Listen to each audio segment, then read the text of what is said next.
اے صحابہ، زندگی کا کوئی پتہ نہیں ہے. آج کے دن میں اعلان کر رہا ہوں، اگر میں نے کسی کو برا بلا کہا ہو، اگر میں نے کسی کا کوئی حق دینا ہو، وہ بلا جھجک کھڑا ہو سکتا ہے. ایک صحابی کھڑے ہوئے، اے اللہ کے رسول صلی اللہ علیہ وسلم، ایک موقع آیا تھا، آپ نے لکڑی سے مجھے ضرب لگائی تھی، آج میں بدلہ لینا چاہتا ہوں. اللہ کے رسول صلی اللہ علیہ وسلم نے فرمایا کہ آگے آ جاؤ، میری کمر حاضر ہے.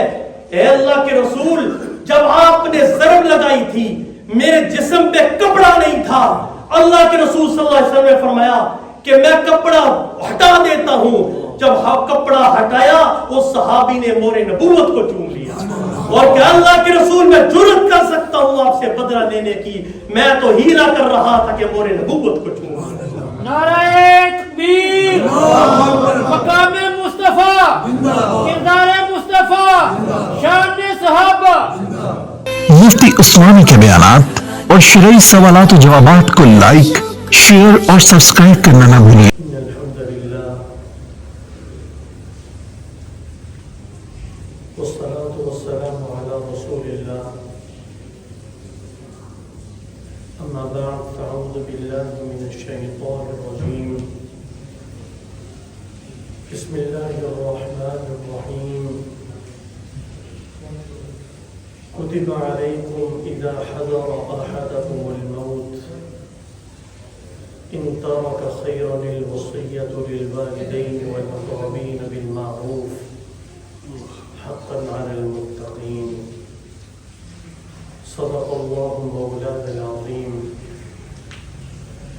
اللهم صل على محمد وعلى آل محمد كما صليت على إبراهيم وعلى آل إبراهيم إنك حميد مجيد.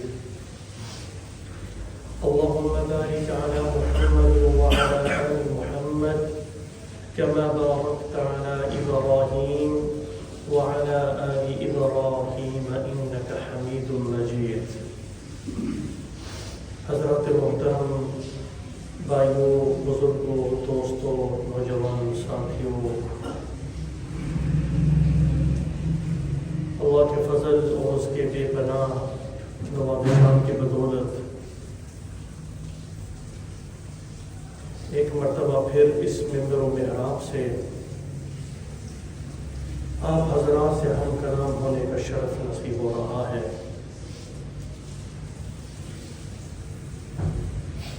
میرے بھائیوں، آج میں ایک انوکھے اور ایک ایسے موضوع کی طرف آپ کی توجہ دلانے کا ارادہ رکھتا ہوں جو عموماً ہمارے معاشرے میں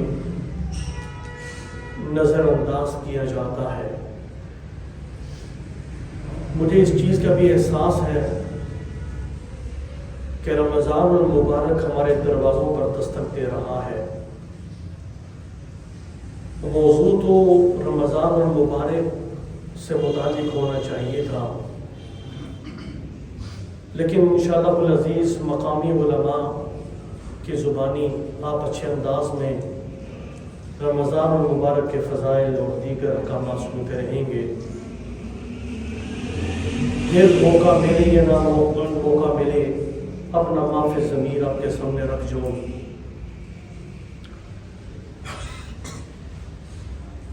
آج ہمارے معاشرے میں ایک مسئلہ اور ایک قرآن مجید کا بہت بڑا حکم نظر انداز کیا جا رہا ہے، اور وہ ہے وراثت کی تقسیم. آج کے موضوع میں ہم اپنی بساط کے مطابق وصیت اور وراثت کو سمجھنے کی کوشش کریں گے کہ اسلام نے وصیت اور وراثت کی اہمیت کو کس طرح بیان کیا ہے. یہ جو آیت خطبے کے اندر میں نے آپ کے سامنے تلاوت کی ہے، اس کے اندر اللہ رب العزت ارشاد فرماتے ہیں کتب علیکم اذا حضر احدکم الموت، تم پر فرض کیا جاتا ہے کہ جب تم میں سے کسی کو موت آئی، بشرطے کہ اس نے اپنے ترکہ میں کوئی مال چھوڑا ہو، معروف طریقے سے اچھے طریقے سے وہ وصیت لکھ جائے، اور جو اللہ سے ڈرنے والے لوگ ہیں ان کے لیے یہ حکم فرض کیا گیا ہے۔ میرے بھائیوں، یہ حکم وصیت لکھنے کا فرض کا درجہ اس وقت رکھتا تھا جب اللہ رب العزت نے سورۃ النساء میں وراثت کے احکام کو بالتفصیل نازل نہیں کیا تھا کہ باپ کو کتنا ملے گا، ماں کو کتنا ملے گا، بہن کو کتنا ملے گا، بیٹے کو کتنا ملے گا۔ اس وقت یہ تفصیل بیان نہیں کی گئی تھی، تو حکم یہ تھا کہ جب کسی کو موت آ جائے، موت سے پہلے اس پر یہ لکھنا فرض تھا کہ میری بہن کو وراثت میں سے اس طرح حصہ دے دینا، میرے بیٹے کو وراثت میں اتنا حصہ دے دینا۔ لیکن جیسے جیسے احکامات نازل ہوتے گئے اور سورۃ النساء میں یوصیکم اللہ فی اولادکم للذکر مثل حظ الانثیین بالتفصیل وراثت کے پورے مسائل کو بیان کیا گیا، تو اس وقت یہ وصیت لکھنا فرض کے درجے سے اتار لیا گیا۔ یاد رکھیے کہ وراثت میں عموماً دو جو ورثاء ہیں وہ مین ہوتے ہیں، جنہیں ذوی الفروض کہا جاتا ہے اور عصبہ کہا جاتا ہے۔ ذوی الفروض وہ ورثاء ہیں کہ جن کے حصے قرآن نے بیان کیے، ذوی الفروض وہ ورثاء ہیں کہ جن کے حصے مقرر کیے اللہ رب العزت نے۔ اگر باپ دنیا سے جاتا ہے، اس نے اولاد چھوڑی تو اس کی اولاد کو کیا ملے گا؟ اگر اس کی اولاد ہے تو اس کے حصے کیا ہوں گے، اگر اولاد نہیں ہے تو اس کے حصے کیا ہوں گے؟ اگر شوہر دنیا سے جاتا ہے، اس نے بیوی چھوڑی، اگر اولاد ہے تو بیوی کے حصے کیا ہوں گے، بیوی کو کتنا ملے گا؟ تو تمام حصوں کو قرآن نے بالتفصیل بیان کیا ہے۔ اللہ اکبر۔ یہ ذوی الفروض ہوئے۔ جب آپ ذوی الفروض ورثاء کو ان کا حصہ جو متعین کیا گیا ہے، جب آپ ان کو وہ حصے ان کو دے دیں تو اس کے بعد جو ورثاء بنتے ہیں وہ ہیں، ان کو کہتے ہیں عصبہ۔ ذوی الفروض کو دینے کے بعد جو ورثاء ہوں گے، جو مال بچے گا وہ عصبہ کو ملے گا۔ لیکن ایک تیسری قسم بھی ورثاء کی موجود ہے جسے ذوی الارحام کہا جاتا ہے۔ ذوی الارحام جب عصبہ اور ذوی الفروض نہیں ہوں گے تو ذوی الارحام کو ملے گا۔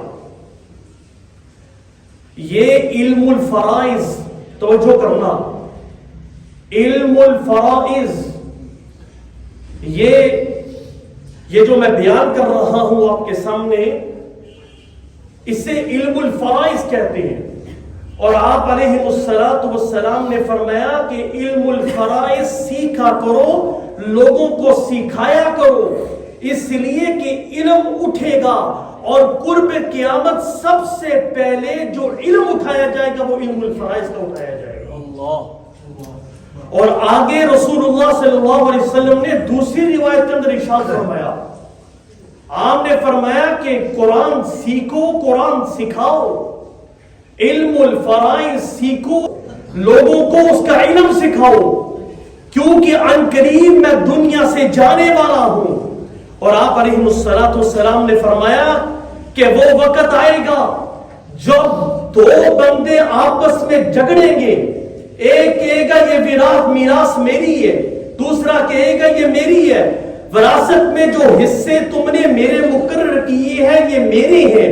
دوسرا کہے گا یہ تیرے ہیں. اور وہ دور آئے گا کہ دونوں لڑیں گے, لیکن ان کا فیصلہ کرنے کے لیے تیسرا ایسا شخص نہیں ہوگا جو ان دونوں کا فیصلہ کر سکے, کیونکہ علم اٹھا لیا جائے گا. علم اٹھا لیا جائے گا. اللہ اکبر. آج ہمارے معاشرے میں آپ ذرا نظر جڑائیے, الا ما شاء اللہ, میں اگر 98-97% کہوں کو بجا ہوگا کہ لوگوں کو اس کا علم ہی نہیں ہے. لوگوں نے جو بڑا بیٹا ہوتا ہے, میں سخت الفاظ کہنے لگا ہوں معذرت کے ساتھ, ایک چور وہ ہوتا ہے کہ جو گھروں میں ڈاکہ ڈالتا ہے, گھر میں جاتا ہے ڈاکہ ڈالتا ہے, اور ایک چور وہ ہے جو پروفیشنل چور ہوتا ہے کہ جو وراثت سے نہ بہنوں کو حصہ دیتا ہے نہ چھوٹے بھائیوں کو حصہ دیتا ہے, بڑا ہونے کی حیثیت سے وہ مال پہ قبضہ کر لیتا ہے. وہ بھی سب سے بڑی چوری ہے, سب سے بڑی چوری. آج یہ وکیل صاحب یہاں بیٹھے ہیں, ان سے پوچھئے کہ کورٹس بڑے ہوئے ہیں, کتنے کیسز ہیں جو پینڈنگ ہوں گے وراثت سے متعلق. کیوں کہ ہم نے شریعت کے اس حکم کو ہم نے نظر انداز کر دیا ہوا ہے. اور شریعت کا حکم کیا ہے؟ شریعت کا حکم یہ ہے کہ جب میت دنیا سے جائے تو سب سے پہلے جو مال اس نے چھوڑا ہے اس مال میں سے اس کی تجہیز و تکفین کا اہتمام کیا جائے. جو مال میراث میں سے, جو ترکے میں جو مال چھوڑا ہے, اس میں سے سب سے پہلے اس کی تجہیز و تکفین کا اہتمام کیا جائے گا. اگر مال بچ گیا, اس کے بعد مال بچنے کے بعد جتنا قرض ہے اس شخص کا دیکھا جائے گا کہ اس آدمی پر کتنا قرض ہے اور کس آدمی کو قرض دینا ہے, وہ مال میں سے قرض ادا کیا جائے گا. اور تیسرے نمبر پر وصیت کی باری آتی ہے. تیسرے نمبر پر وصیت کی باری آتی ہے. اور وصیت یہ نہیں ہے کہ شریعت نے اسے کھلم کھلا چھوٹ دے دی کہ جاؤ بھائی جتنی مرضی وصیت کرو. حضرت سعد بن ابی وقاص رضی اللہ تعالی عنہ غالباً حجۃ الوداع کے موقع پر آپ بیمار ہو گئے اور رسول اللہ صلی اللہ علیہ وسلم سے سوال کیا, اے اللہ کے رسول صلی اللہ علیہ وسلم, میں سخت بیمار ہوں, مجھے زندگی کی کوئی امید نظر نہیں آتی, میری ایک بیٹی ہے, کیا میں سارا مال اس کو دے دوں؟ آپ علیہ السلام نے فرمایا تم نہیں دے سکتے. پھر کہا کہ 2/3 دے سکتا ہوں. کہا کہ نہیں دے سکتے ہو. اے اللہ کے رسول صلی اللہ علیہ وسلم, میں آدھا دے دوں. ایسا تم آدھا بھی نہیں دے سکتے ہو. پھر اس سے نیچے درجے میں آئے, آپ نے فرمایا کہ تم وہ بھی نہیں دے سکتے ہو. پھر سعد بن ابی وقاص نے آخر پہ یوں کہا, اے اللہ کے رسول صلی اللہ علیہ وسلم 1/3 میں دے سکتا ہوں. آپ نے فرمایا کہ تم 1/3 کی وصیت کر سکتے ہو. شریعت نے بے لگام نہیں چھوڑا. اور آپ علیہ السلام نے فرمایا کہ تمہیں میں اجازت دے رہا ہوں کہ تم 1/3 1/3 اپنے مال میں سے لوگوں کو دے سکتے ہو. یعنی جو ورثاء ہیں ان کے علاوہ تم وصیت کر سکتے ہو ان کے لیے, لیکن یہ بھی زیادہ ہے. پھر آپ علیہ السلام نے فرمایا, مزید کھل کے فرمایا تمہارے لیے یہ بہتر ہے کہ تم اپنے ورثاء کے لیے مال چھوڑ کے جاؤ. یہ اس بات سے بہتر ہے کہ تمہارے ورثاء کل در در کی ٹھوکریں کھاتے ہوئے وہ لوگوں کے دروازے پہ جا کے جو ہے وہ بھیک مانگتے پھرے. یہ بہتر ہے اس سے کہ تم انہیں امیر اور مالدار بنا کے چھوڑ کے جاؤ. تو تیسرے نمبر پر وصیت, اور چوتھے نمبر پہ جا کے ورثاء کی باری آتی ہے. اب دیکھیے ہمارے معاشرے میں کیا ہوتا ہے, نمبر 1, اور جیسے ہی دادی جانتی ہے پوتری آ دی ہے, اینکا میریاں, اے چھتر میرے, اے جوتیاں میریاں, بالیاں میریاں اور سارے کینڈیڈیٹ پہلے ہی انہوں نے نا اپوائنٹ کی ہوتی ہیں چیزیں. اور میں آپ کو بتا دوں ہمارے معاشرے میں یہ اکثر سوالات آتے ہیں کیونکہ میرا دارالفتاء سے تعلق بھی ہے اور لوگوں کو یہ بات معلوم ہی نہیں ہے. اگر ایک سوئی بھی میت نے چھوڑی ہے تو وہ بھی وراثت کے اندر شامل ہوگی اور دوسرے ورثاء کی اجازت کے بغیر کوئی بھی اسے نہیں لے سکتا. چوتھے نمبر پر جا کے ورثاء کی باری آتی ہے. لیکن بدقسمتی سے وصیت کا درجہ بھی گیا, قرضے کا درجہ بھی گیا اور سیدھا ورثاء اس مال کو لے لیتے ہیں اور پھر ان میں سے بہنوں کو سائڈ پہ لگا دیا اور بعض اوقات جو چھوٹے بھائی ہوتے ہیں انہیں بھی سائڈ پہ لگا دیا جاتا ہے. اللہ اکبر. تو میرے بھائیوں ایک وصیت مستحب کا درجہ رکھتی ہے.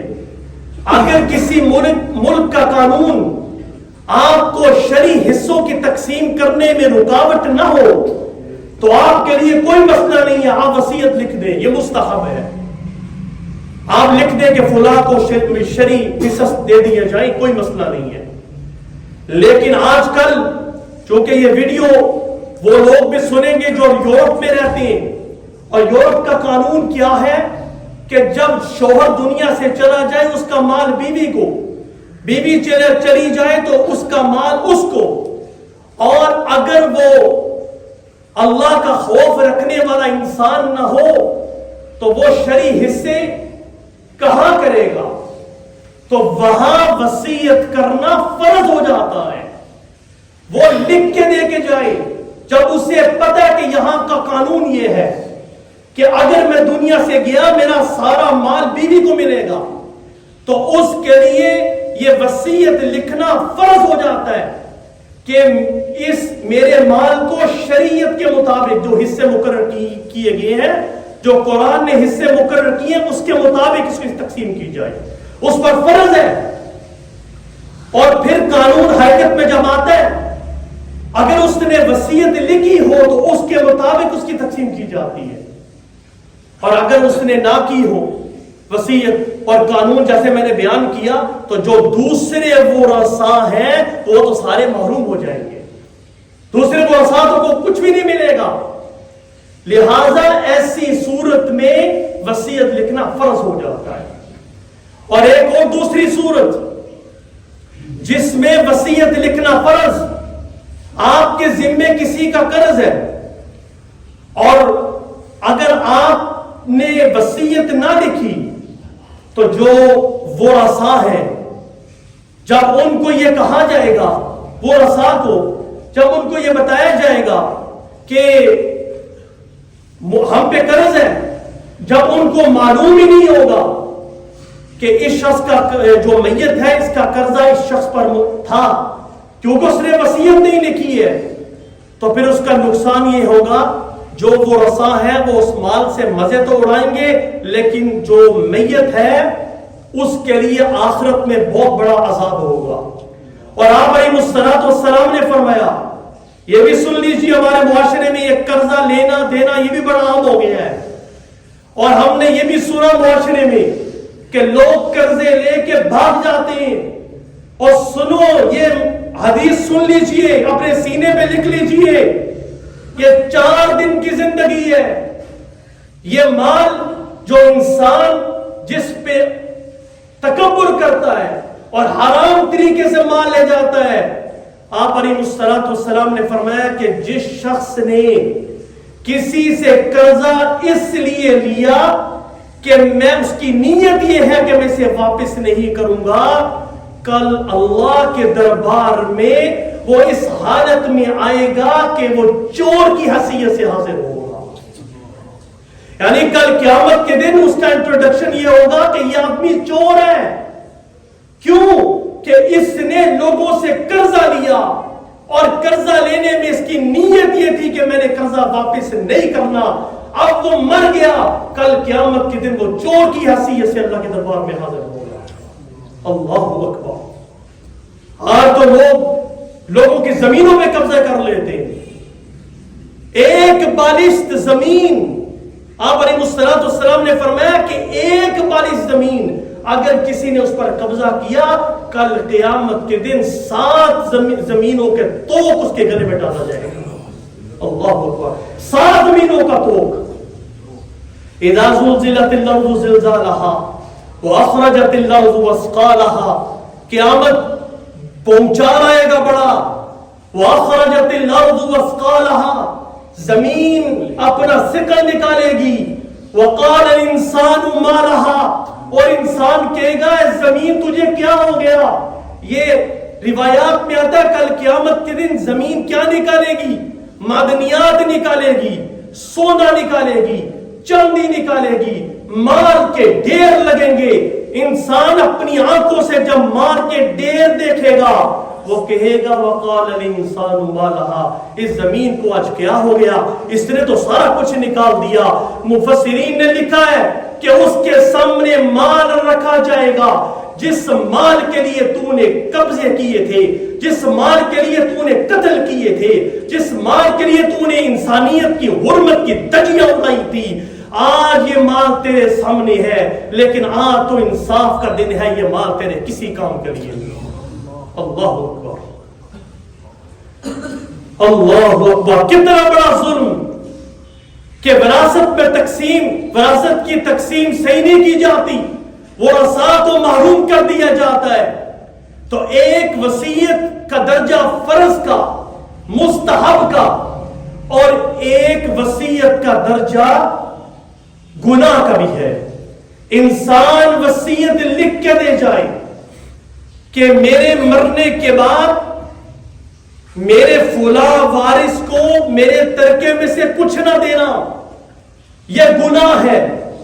اور ہمارے معاشرے میں ایک اور مسئلہ بھی بڑا عام ہے، اور وہ کیا ہے کہ جناب کورٹ میں جاتے ہیں یا اخبارات میں چھاپ دیتے ہیں کہ میں فلاں ابن فلاں اپنے بیٹے کو آگ کرتا ہوں وراثت سے، اس کی کوئی شرعی حیثیت نہیں ہے۔ اللہ نے یہ جو حصے ذوی الفروض کے مقرر کیے ہیں، یہ اللہ نے مقرر کیے ہیں، یہ اللہ کی طرف سے انعام ہے ورثاء کے لیے۔ جو میت دنیا سے گئی اس کے میت میں سے حصے اللہ نے مقرر کیے ہیں، اور جو حصے اللہ نے مقرر کیے ہیں انسان کو حق نہیں ہے کہ وہ اس میں سے کسی کو آگ کر سکے۔ اور سنو گناہ کی جو وصیت ہے اس کی ایک حیثیت یہ بھی ہے کہ ایک تو یہ ہے کہ وہ لکھ دے کہ میں آگ کر رہا ہوں۔ آج کل تو یہ چیز بڑی عام ہے کہ اولاد نافرمان ہو گئی، باپ لکھتا ہے کہ میں اپنے بیٹے کو آگ کرتا ہوں، آگ کرنے کے باوجود اسے حصہ ملے گا۔ اگر نہیں دو گے تو آپ علیہ السلام نے فرمایا کہ جس نے دنیا میں اپنے وارث کو میراث سے محروم کیا، کل قیامت کے دن اللہ رب العزت اسے جنت کی میراث سے محروم کریں گے۔ یہ جبری وراثت ہے، اسے جبری وراثت کہتے ہیں۔ آپ کو حق نہیں ہے۔ اور آج کا تو مجھے سننے میں یہ بھی آیا ہے کہ سٹام لکھا دیا جاتا ہے، ابھی وہ شخص خود زندہ ہے، باپ، مال اس کے قبضے میں ہے، تو جو بیٹے ہیں انہیں ان سے سٹام لکھا دیا گیا کہ تم لکھ دو کہ میرے مرنے کے بعد مجھے جائیداد میں کچھ نہیں ملے گا، اس کی بھی کوئی حیثیت نہیں ہے۔ ترکہ اسے کہتے ہیں، وراثت اسے کہتے ہیں کہ مرنے کے بعد جو مال اس نے چھوڑا، ابھی تو مال اس نے چھوڑا ہی نہیں ہے، ابھی تو وہ ہے زندہ، وہ مال اس کے قبضے میں ہے، تو تم کس چیز کی وصیت دکھا رہے ہو؟ وہ گناہ ہے۔ تو کسی وارث کو، اور ایک اور صورت جو میرے کریئر کے اندر بار بار آئی کہ لوگ کہتے ہیں کوئی ایسا طریقہ بتائیں کہ فلاں وارث کو محروم کر دیا جائے، اسے نہ دیا جائے، اس کے حصے دوسرے کو دے دیا جائے۔ اگر کوئی آدمی ایسا طریقہ اختیار کرتا ہے کہ ایک وارث کو کسی طریقے سے کم ملے یا اسے بالکل نہ ملے، وہ بھی اس گناہ کے اندر شامل ہے۔ اور ایک اور وصیت وہ ہے انبیاء کی وصیت. انبیاء کی وصیت وہ کیا ہے کہ جب آپ دنیا سے جا رہے ہوں آپ اپنے بچوں کو بلائیں اور بلا کر کہیں کہ بیٹے میں دنیا سے جا رہا ہوں, میرے پیچھے مسلمان رہنا, اپنے عقیدے پہ رہنا, توحید کے عقیدے پہ رہنا, گناہ سے بچتے رہنا, نماز پڑھتے رہنا, اسلام پہ قائم و دائم رہنا. وَوَصَّى بِهَا إِبْرَاهِيمُ بَنِيهِ وَيَعْقُوبُ يَا بَنِيَّ إِنَّ اللَّهَ اصْطَفَى لَكُمُ الدِّينَ فَلَا تَمُوتُنَّ إِلَّا وَأَنْتُمْ مُسْلِمُونَ. انبیاء کو مال کی فکر نہیں ہوتی, اس لیے کہ انبیاء تو اپنے پیچھے مال چھوڑتے نہیں ہیں. انبیاء کی میراث علم ہوتی ہے. حضرت ابراہیم اور یعقوب اپنے بیٹوں کو یہ کہتے ہیں, اے بیٹو اللہ نے تمہارے لیے دین و اسلام کو منتخب کیا ہے, اگر تمہیں موت آئے تو تمہیں موت اسلام کی حالت میں آنی چاہیے. حضرت یعقوب علیہ السلام اللہ کے نبی, اپنے بیٹے اور ان کے درمیان 40 سال کا وقفہ, 40 سال کی جدائی. مفسرین نے لکھا ہے کہ حضرت یعقوب علیہ السلام کو 40 سال کے بعد معلوم ہوا کہ حضرت یوسف علیہ السلام مصر کے اندر زندہ ہے. جب انہیں یہ علم ہوا تو حضرت یعقوب علیہ السلام نے سوال کیا کہ میرے بیٹے یوسف علیہ السلام کیسے ہیں, کیسے ہیں؟ تو انہوں نے کہا کہ وہ تو مصر میں وزیر خزانہ ہے. کہا میں یہ نہیں پوچھ رہا کہ میرے بیٹے کو دنیا کا کون سا عہدہ ملا ہے, میں پوچھ رہا ہوں کیا میرا بیٹا اسلام پہ قائم ہے یا نہیں ہے. یہ انبیاء کی فکر ہوتی ہے.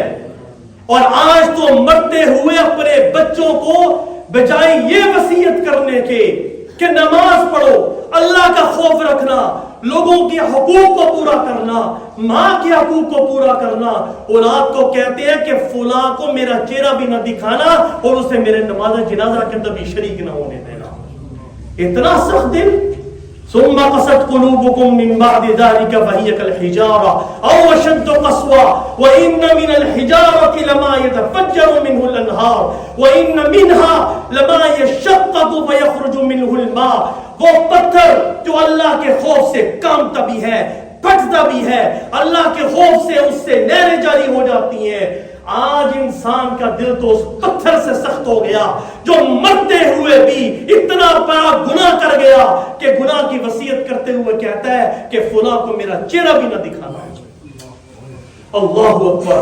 اتنا ہمارا معاشرہ پستی میں چلا گیا. جنگ بسوس جو جاہلیت کی مشہور جنگ ہے اور اس کی ابتدا لوگوں پتہ کیسے ہوئی تھی, ایک ککڑ انہاں دے زیمیاں چڑھ گیا, ککڑ چڑھ گیا زیمیاں دے اندر, 40 نسلیں وہ جنگ کے اندر لڑتی رہی, 40 نسلیں جنگ میں لڑتی رہی. یہ حال ہے. اور آج ہمارے معاشرے میں یہ کچھ ہو رہا ہے. جانے سے پہلے انہوں چھوڑے ہو نا, خدا کا خوف کرو. تو انبیاء کی میراث علم ہوتی ہے. اور آپ علیہ السلام نے فرمایا کہ جس نے زیادہ علم حاصل کیا اس نے انبیاء کی میراث میں سے اتنا حصہ لے لیا. اصل تو میراث علم کی ہوتی ہے. تو لوگوں فکر کیجئے اس بارے میں. اور میں آپ کو جو واقعہ سنانے لگا ہوں, مجھے امید ہے کہ آپ کی دل کی کھڑکیاں سے کھلیں گی.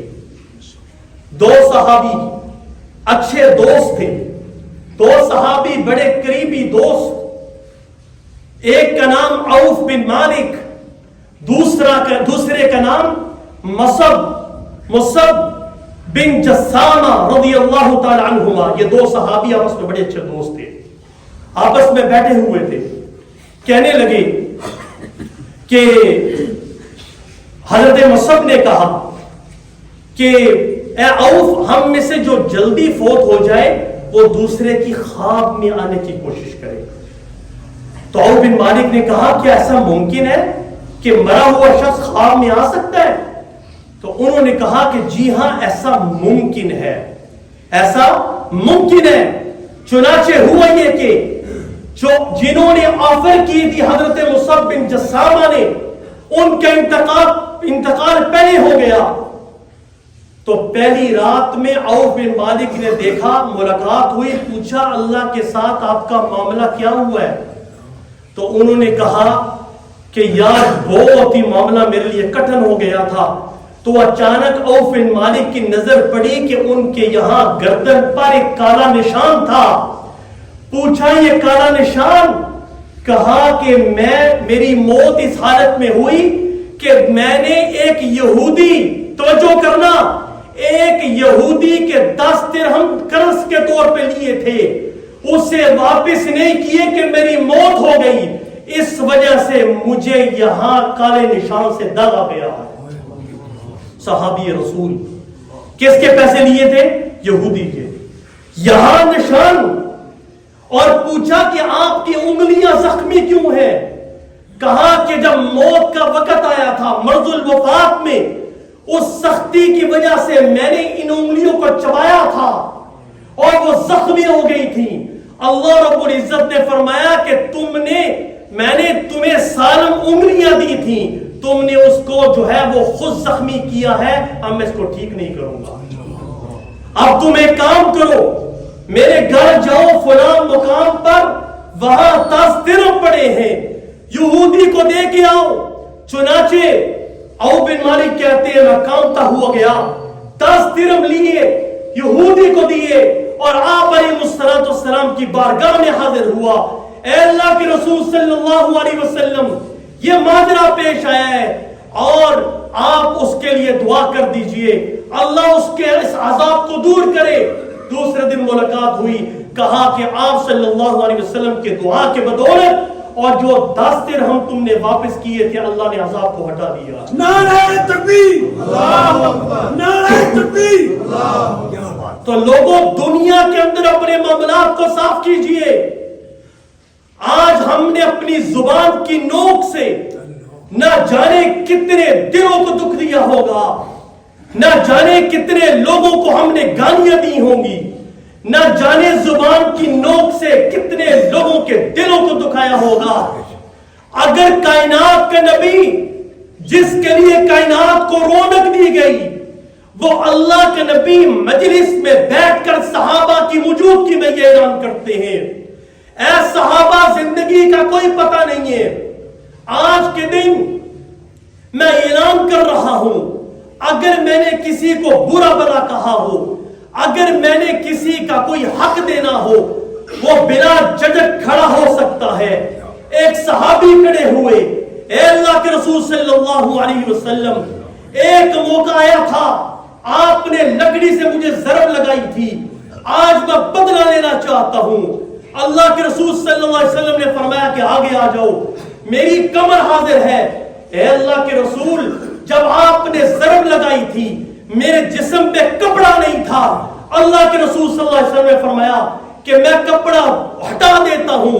جب کپڑا ہٹایا اس صحابی نے مور نبوت کو چوم لیا اور کہ اللہ کے رسول میں جرأت کر سکتا ہوں آپ سے بدلہ لینے کی, میں تو ہیلا کر رہا تھا کہ مور نبوت کو چوم لیا. نعرہ تکبیر, مقام مصطفیٰ, کردار مصطفیٰ, شان صحابہ. اگر اللہ کے رسول صلی اللہ علیہ وسلم جرأت کے ساتھ اور امت کو سبق سکھانے کے لیے پورے صحابہ کے مجلس میں یہ اعلان کر سکتے ہیں, تو مجھے اور آپ کو کیوں شرم آتی ہے کہ ہم اپنے معاملات کو دنیا میں حل کریں؟ کیوں شرم آتی ہے؟ ہم کیوں اتنے سخت ہو گئے ہیں کہ ہم معافی کا معاملہ نہیں کر سکتے, ہم کسی کو معاف نہیں کر سکتے. جنگ حنین کے موقع پر آپ علیہ السلام چل رہے تھے, آپ کو پتہ ہے جنگ کا موقع ہوتا ہے اور جنگ کے موقع پر جو جوتے پہنے جاتے ہیں بڑے باریک پہنے جاتے ہیں. ایک صحابی نے رسول اللہ صلی اللہ علیہ وسلم کے پاؤں مبارک کو کچل دیا. آپ نے فرمایا دیکھو تو صحیح, میرے پاؤں کو کچل دیا, اور آپ نے جو ہاتھ میں چھڑی تھی اسے ایسے ضرب لگائی, بات آئی گئی ہو گئی. وہ صحابی کہتے ہیں کہ پوری رات مجھے واللہ نیند نہیں آئی کہ ابھی قرآن مجید کی کوئی آیت میرے خلاف ابھی نازل نہ ہو جائے, ابھی مجھ پر عذاب نازل نہ ہو جائے. آج تو رسول اللہ صلی اللہ علیہ وسلم کے حکموں پر انگشت نمائی کرتے ہیں کہ قرآن کا حکم یہ کیوں ہے، حدیث کا حکم یہ کیوں ہے۔ دیکھو صحابہ کے تقوی کا درجہ کہ غلطی سے وہ پاؤں جو ہے وہ کچلا گیا، پوری رات صحابی وہ سوئے نہیں ہیں اس ڈر سے کہیں ابھی عذاب نازل نہ ہو جائے۔ کہتے ہیں کہ صبح نماز کے بعد اعلان ہوتا ہے کہ وہ صحابی کدھر ہے جس نے میرا پاؤں کچلا تھا؟ کہتے ہیں میں نے کہا کہ اب تجھ پر عذاب کی ابتدا ہو چکی ہے، اب تجھے کوئی بچا نہیں سکتا۔ کہتے ہیں کہ میں آپ کے دربار میں پہنچا اور آپ مسکرا رہے تھے، آپ نے فرمایا پریشان نہ ہونا، میں نے تمہیں ضرب لگائی تھی، اور یاد رکھنا وہ جو لکڑی کی ضرب لگائی تھی وہ جسم پہ نہیں تھی، وہ لوہے کی زیرہ پہنی تھی، اس پر تو انسان کو محسوس بھی نہیں ہوتا۔ فرمایا کہ میں نے تمہیں ضرب لگائی تھی، آج میں اس ضرب کے بدلے میں تمہیں 70 اونٹنیاں دیتا ہوں۔ اللہ اکبر، وہ جو ضرب لگائی تھی 70 اونٹنیاں لے لو۔ آج ہم نے تو انسانیت کے درجے کو بھی ہم نے نیچے گرا دیا، اتنی جانور کی بے قدری نہیں کی جاتی جتنی حضرت انسان کی جا رہی ہے۔ آپ علیہ السلام کے سامنے کعبہ، آپ نے کعبہ کو مخاطب کرتے ہوئے کہا، آپ نے فرمایا کہ اے کعبہ تو اعلیٰ ہے، تو کرم والا ہے، تو شرافت والا، تیری عزتوں میں کوئی شک نہیں ہے، تو خوشبودار ہے، ساری دنیا سے لوگ یہاں تیرے طواف کرنے کے لیے آتے ہیں۔ مجھے اس ذات کی قسم جس کے قبضہ قدرت میں میں محمد علیہ السلام کی جان ہے، آج میں اعلان کرتا ہوں کہ اے کعبہ تجھ سے زیادہ حضرت انسان کی کرامت ہے، حضرت انسان تجھ سے زیادہ قیمتی ہے اور تجھ سے زیادہ خوشبودار ہے۔ لوگوں انسانیت کی قدر کرنا سیکھیے، انسانیت کو اپنے دل میں درجہ دے۔ قرآن نے اسے درجہ دیا، وَالتِّينِ وَالزَّيْتُونِ وَطُورِ سِينِينَ وَهَذَا الْبَلَدِ الْأَمِينِ، 4 چیزوں کی قسمیں اٹھا کر دعائیاں دی جا رہی ہیں۔ لَقَدْ خَلَقْنَا الْإِنسَانَ فِي أَحْسَنِ تَقْوِيمٍ، اے انسان میں تجھے اشرف المخلوقات بنایا ہے۔ تو بات یہ عرض کر رہا تھا کہ وراثت انتہائی اہم موضوع ہے۔ لوگوں بیٹھیے، اگر آپ نے ابھی وراثت کی تقسیم نہیں کی تو کسی ماہر مفتی کے پاس جا کر اس کا اپنے مسائل جا کے پوچھئے۔ اگر آپ کے والد صاحب دنیا سے جا چکے ہیں، آپ کی ماں دنیا سے جا چکی ہے اور وراثت کی تقسیم نہیں کی گئی تو پھر یاد رکھیے کہ اس کو فوراً جو ہے وہ حل کروائیے، ایسا نہ ہو کہ موت آئے کل قیامت کے دن جنت کے دروازے پہ ہمیں روک لیا جائے۔ اور ایک اور آخری بات اسی حوالے سے، جب میت جاتی ہے دنیا سے، ہم نے دیکھا کہ لوگ 40واں تیجا خدا جانے پتہ نہیں کیا کیا کام شروع ہو گئے ہیں۔ اب مصیبت یہ ہے کہ شرعی حکم تو یہ تھا کہ میت کے گھر میں کھانا پہنچاؤ، حکم تو یہی تھا نا۔ حضرت جعفر دنیا سے گئے تو آپ نے فرمایا صحابہ کو کہ جعفر کے گھر میں کھانا پہنچاؤ، تو یہ اسلام کا مزاج ہے۔ لیکن اتنا میت جاندی ہے تو میت پر کاٹا لوگ روندن بندے تک کر روندن، اللہ خیر ہی کرے۔ اور پھر مصیبت کیا ہے کہ ہمیں حکم دیا کہ 3 دن کے بعد جاؤ جا کے کام کاج کے اندر شریک ہو جاؤ۔ آج مصیبت کیا ہے کہ وہ ادھر گھر میں بیٹھے رہتے ہیں، کھاتے رہتے ہیں، نہ وہ میت والا گھر انہیں کہہ سکتا ہے بھائی ساری جان چھٹو، ٹر گیا جان چھڑ دیو ساری، وہ نہیں چھوڑ دے۔ پھر آگے 40واں آ گیا، اور 40ویں میں پھر جناب وہ مال وراثت میں سے جو میت کا مال ہے اس میں سے تیجا کر رہے ہیں، اور اس میں سے یہ جائز نہیں ہے، حرام ہے۔ آپ ورثاء کی اجازت کے بغیر اس مال کو اگر استعمال کریں گے تو حرام ہے، اور اگر اس میں کوئی یتیم بچہ ہوا الیاذ باللہ تو قرآن نے کہا ان الذین یاکلون اموال الیتامی ظلما انما یاکلون فی بطونہم نارا، جن لوگوں نے یتیم کے مال کو ظلمن کھایا وہ مال نہیں کھا رہے، وہ کھانا نہیں کھا رہے، وہ جہنم کی آگ کھا رہے ہیں، وہ اپنے پیٹوں کو جہنم کی آگ سے بھر رہے ہیں۔ مجھے ایک لطیفہ یاد آیا، بس یہ آخری لطیفہ اپنی بات کو بتاؤں کہ 40ویں میں مجھے ایک بات یاد آ گئی۔ میاں بیوی تھے، تو